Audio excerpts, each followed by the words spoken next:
皆さんこんにちは、ちびたです。今日はダンプカーとユンボを使って新たな道を作ろうと思います。それでは始めます。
ダ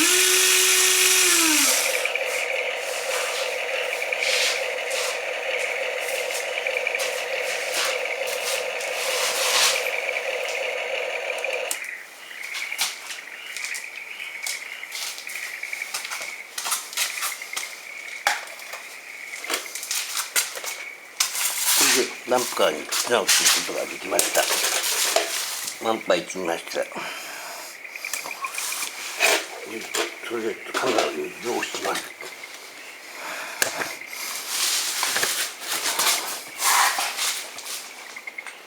向こう側の白い線の方に砂を開けたいと思います。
この辺ですね。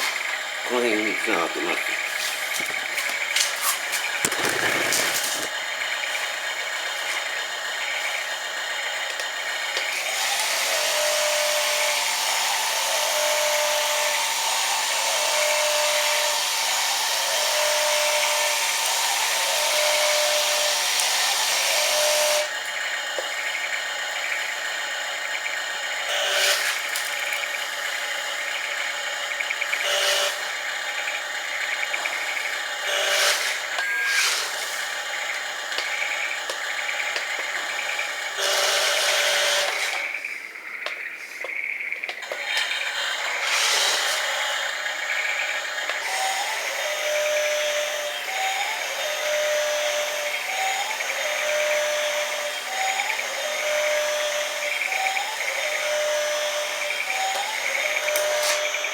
はい、これで砂が開け終わりました。